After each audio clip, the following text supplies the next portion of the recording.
Assalamualaikum warahmatullahi wabarakatuh. Terima kasih sudah mampir di channelnya Orang Desa Cari Berkah. Sebelum lanjut, silahkan pencet tombol subscribe dan tombol loncengnya, agar Anda orang pertama yang mendapatkan pemberitahuan setiap channelnya Orang Desa Cari Berkah upload video. Ini kisah tentang perempuan suci, cicit dari Nabi Muhammad SAW.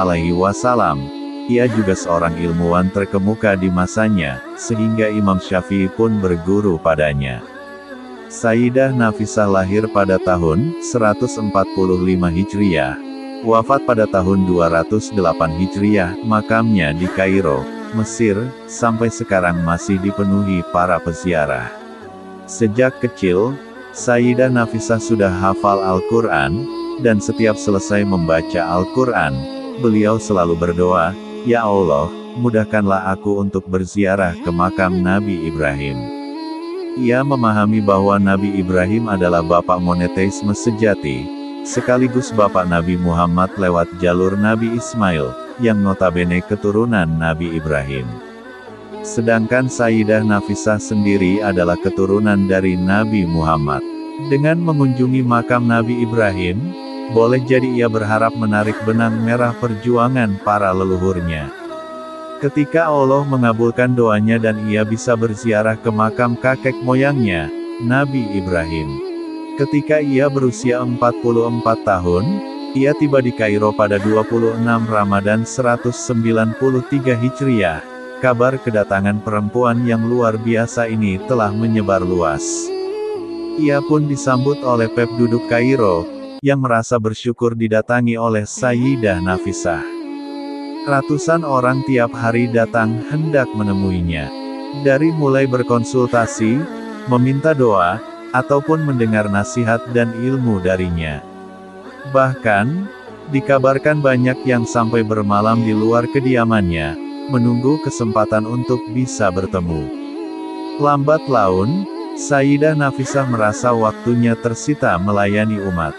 Ia memutuskan untuk meninggalkan Kairo, dan kembali ke Madinah, agar bisa berdekatan dengan makam kakeknya, Nabi Muhammad SAW. Tapi, penduduk Kairo keberatan dan memelas agar Sayyidah Nafisah membatalkan keputusannya untuk mudik ke Madinah. Gubernur Mesir turun tangan. Ia melobi Sayyidah Nafisah untuk bertahan di Kairo. Gubernur menyediakan tempat yang lebih besar baginya, sehingga kediamannya bisa menampung umat lebih banyak. Gubernur juga menyarankan agar ia menerima umat hanya pada hari Rabu dan Sabtu saja. Di luar waktu itu, ia bisa kembali berkholwat beribadah menyendiri. Gubernur menunggu beberapa saat, sementara Sayyidah Nafisah terlihat diam, menunggu petunjuk Allah. Akhirnya, setelah mendapat izinnya, ia pun menerima tawaran gubernur dan memutuskan tinggal di Kairo sampai ajal menjemputnya. Sebelum tiba di Mesir, Imam Al-Syafi'i sudah lama mendengar ketokohan perempuan ulama ini, dan mendengar pula bahwa banyak ulama yang datang ke rumahnya untuk mendengarkan pengajian dan ceramahnya. Al-Syafi'i datang ke kota ini 5 tahun sesudah Sayyidah Nafisah. Beberapa waktu kemudian, Al-Syafi'i meminta bertemu dengannya di rumahnya. Sayyidah Nafisah menyambutnya dengan seluruh kehangatan dan kegembiraan. Perjumpaan itu dilanjutkan dengan pertemuan-pertemuan yang sering. Masing-masing saling mengagumi tingkat kesarjanaan dan intelektualitasnya. Bila Al-Syafi'i berangkat untuk mengajar di masjidnya di Fustat, ia mampir ke rumahnya. Begitu juga ketika pulang kembali ke rumahnya.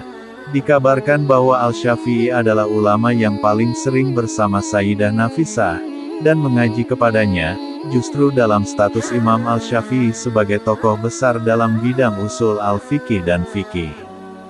Kita tahu bahwa sebelum datang ke Mesir, Imam Al-Syafi'i sudah terlebih dahulu terkenal dan harum namanya di Baghdad.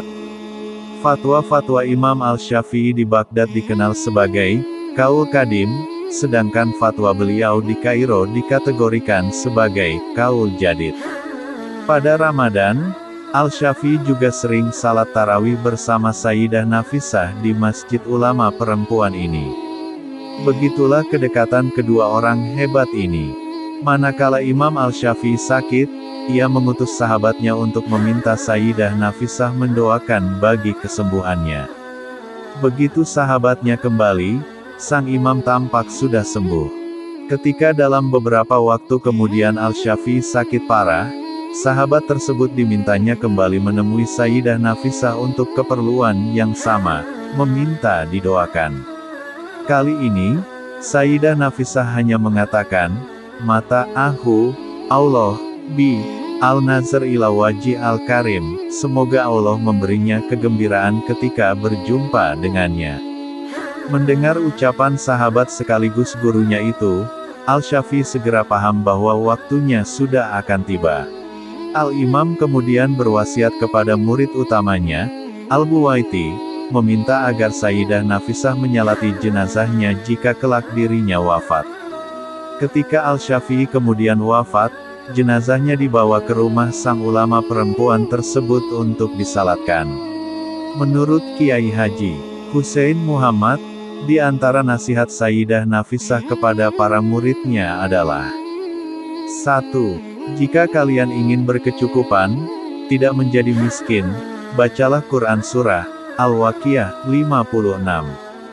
2. Jika kalian ingin tetap dalam keimanan Islam, bacalah Quran Surah Al-Mulk 67. 3. Jika kalian ingin tidak kehausan pada hari dikumpulkan di akhirat, bacalah Quran Surah Al-Fatihah 1. 4. Jika kalian ingin minum air telaga Nabi di akhirat, maka bacalah Quran Surah Al-Kautsar 108. Sayyidah Nafisah adalah fakta sejarah bahwa seorang perempuan bisa menjadi seorang ulama tersohor, bahkan menjadi guru bagi seorang Imam Syafi'i. Kita merindukan munculnya Sayyidah Nafisah berikutnya di dunia Islam. Itulah sepenggal kisah tentang Sayyidah Nafisah, yang menjadi ulama, perempuan, yang menjadi sahabat dan guru Imam Syafi'i. Semoga kita termasuk orang-orang yang memiliki mahabbah terhadap para waliullah, ulama, habaib, kiai dan para guru, sehingga kita selalu mendapatkan keberkahan, kebahagiaan, keselamatan, dan keridhaan Allah Subhanahu wa Ta'ala. Amin. Assalamualaikum warahmatullahi wabarakatuh.